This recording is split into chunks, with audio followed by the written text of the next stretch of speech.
I have asked thousands of business people to smile at someone every hour of the day for a week and then come to class and talk about the results. How did it work? Let's see. Here is a letter from William B. Steinhardt, a New York stockbroker. His case isn't isolated. In fact, it is typical of hundreds of cases. I have been married for over 18 years, wrote Mr. Steinhardt, and in all that time I seldom smiled at my wife or spoke 24 words to her from the time I got up until I was ready to leave for business. I was one of the worst grouches who ever walked down Broadway. When you asked me to make a talk about my experience with smiles, I thought I would try it for a week. So the next morning, while combing my hair, I looked at my glum mug in the mirror and said to myself, Bill, you are going to wipe the scowl off that sourpuss of yours today. You are going to smile. And you are going to begin right now. As I sat down to breakfast, I greeted my wife with a good morning, my dear, and smiled as I said it. You warned me that she might be surprised. Well, you underestimated her reaction. She was bewildered. She was shocked. I told her that in the future she could expect this as a regular occurrence, and I kept it up every morning. This changed attitude of mine brought more happiness into our home in the 2 months since I started than there was during the last year. As I leave for my office, I greet the elevator operator in the apartment house with a good morning and a smile.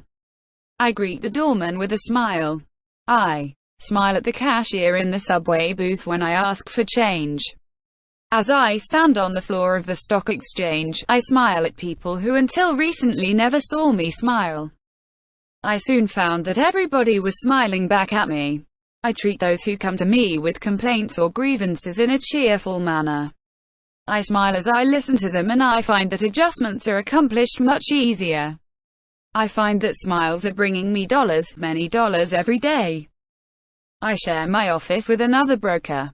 One of his clerks is a likable young chap, and I was so elated about the results I was getting that I told him recently about my new philosophy of human relations. He then confessed that when I first came to share my office with his firm he thought me a terrible grouch, and only recently changed his mind. He said I was really human when I smiled. I have also eliminated criticism from my system. I give appreciation and praise now instead of condemnation. I have stopped talking about what I want. I am now trying to see the other person's viewpoint. And these things have literally revolutionized my life. I am a totally different man, a happier man, a richer man, richer in friendships and happiness, the only things that matter much after all. Single quote. You don't feel like smiling? Then what? 2 things. First, force yourself to smile. If you're alone, force yourself to whistle or hum a tune or sing.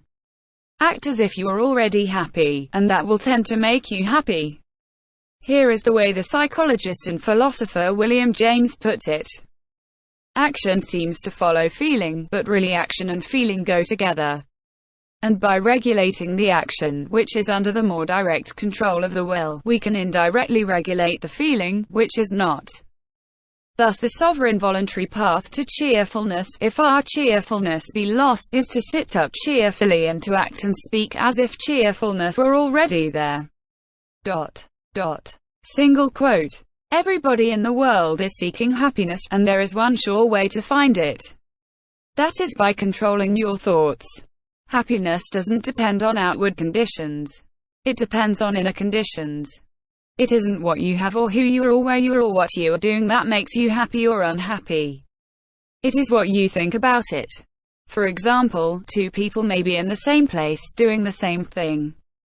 Both may have about an equal amount of money and prestige, and yet one may be miserable and the other happy.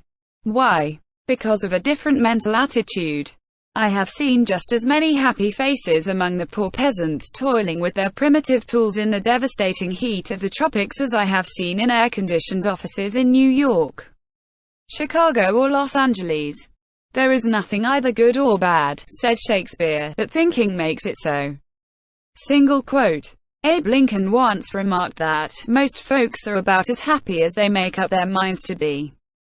He was right. I saw a vivid illustration of that truth as I was walking up the stairs of the Long Island Railroad station in New York. Directly in front of me 30 or 40 crippled boys on canes and crutches were struggling up the stairs. One boy had to be carried up. I was astonished at their laughter and gaiety. I spoke about it to one of the men in charge of the boys. "Oh, yes," he said, "when a boy realizes that he is going to be a cripple for life, he is shocked at first. But after he gets over the shock, he usually resigns himself to his fate and then becomes as happy as normal boys." Single quote. I felt like taking my hat off to those boys. They taught me a lesson I hope I shall never forget. Working all by oneself in a closed-off room in an office not only is lonely, but it denies one the opportunity of making friends with other employees in the company. Senora Maria Gonzalez of Guadalajara, Mexico, had such a job. She envied the shared comradeship of other people in the company as she heard their chatter and laughter. As she passed them in the hall during the first weeks of her employment, she shyly looked the other way. After a few weeks, she said to herself, "Maria, you can't expect those women to come to you. You have to go out and meet them." The next time she walked to the water cooler, she put on her brightest smile and said, "Hi, how are you today?" to each of the people she met. The effect was immediate. Smiles and hellos were returned, the hallway seemed brighter, the job friendlier. Acquaintanceships developed and some ripened into friendships. Her job and her life became more pleasant and interesting. Peruse this bit of sage advice from the essayist and publisher Elbert Hubbard, but remember, perusing it won't do any good unless you apply it. Whenever you go out of doors, draw the chin in, carry the crown of the head high, and fill the lungs to the utmost. Drink in the sunshine. Greet your friends with a smile, and put soul into every hand clasp. Do not fear being misunderstood and do not waste a minute thinking about your enemies. Try to fix firmly in your mind what you would like to do. And then, without veering off direction, you will move straight to the goal. Keep your mind on the great and splendid things you would like to do. And then, as the days go gliding away, you will find yourself unconsciously seizing upon the opportunities that are required for the fulfillment of your desire, just as the coral insect takes from the running tide the element it needs. Picture in your mind the able, earnest, useful person you desire to be, and the thought you hold is hourly transforming you into that particular individual. Thought is supreme. Preserve a right mental attitude, the attitude of courage, frankness, and good cheer. To think rightly is to create. All things come through desire and every sincere prayer is answered. We become like that on which our hearts are fixed. Carry your chin in and the crown of your head high. We are gods in the chrysalis. The ancient Chinese were a wise lot, wise in the ways of the world. And they had a proverb that you and I ought to cut out and paste inside our hats. It goes like this: a man without a smiling face must not open a shop. Single quote. Your smile is a messenger of your goodwill.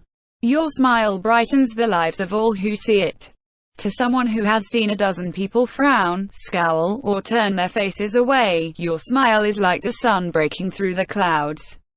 Especially when that someone is under pressure from his bosses, his customers, his teachers or parents or children, a smile can help him realize that all is not hopeless, that there is joy in the world.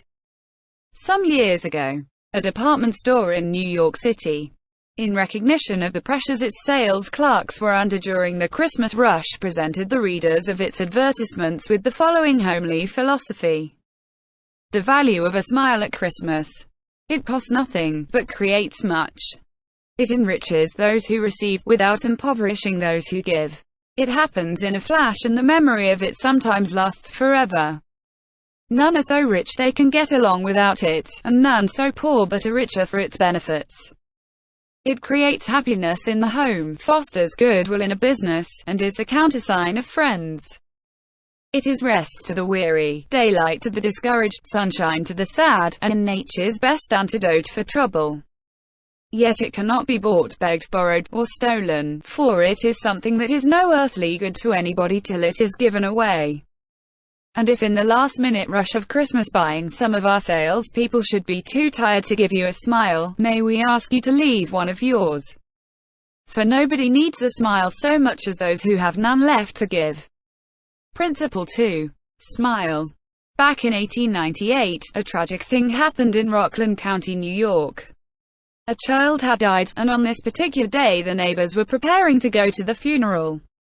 Jim Farley went out to the barn to hitch up his horse. The ground was covered with snow, the air was cold and snappy. The horse hadn't been exercised for days, and as he was led out to the watering trough, he wheeled playfully, kicked both his heels high in the air, and killed Jim Farley. So the little village of Stony Point had 2 funerals that week instead of 1. Jim Farley left behind him a widow and 3 boys, and a few $100s in insurance. His oldest boy, Jim, was 10, and he went to work in a brickyard, wheeling sand and pouring it into the molds and turning the brick on edge to be dried by the sun. This boy Jim never had a chance to get much education. But with his natural geniality, he had a flair for making people like him, so he went into politics, and as the years went by, he developed an uncanny ability for remembering people's names. He never saw the inside of a high school. But before he was 46 years of age, 4 colleges had honored him with degrees, and he had become chairman of the Democratic National Committee and Postmaster General of the United States. I once interviewed Jim Farley and asked him the secret of his success. He said, "Hard work," and I said, "Don't be funny." Single quote. He then asked me what I thought was the reason for his success. I replied, "I understand you can call 10,000 people by their first names." Single quote. "No. You are wrong," he said. "I can call 50,000 people by their first names." Single quote. Make no mistake about it. That ability helped Mr. Farley put Franklin D. Roosevelt in the White House when he managed Roosevelt's campaign in 1932. During the years that Jim Farley traveled as a salesman for a gypsum concern, and during the years that he held office as town clerk in Stony Point, he built up a system for remembering names. In the beginning, it was a very simple one. Whenever he met a new acquaintance, he found out his or her complete name and some facts about his or her family, business and political opinions. He fixed all these facts well in mind as part of the picture, and the next time he met that person, even if it was a year later, he was able to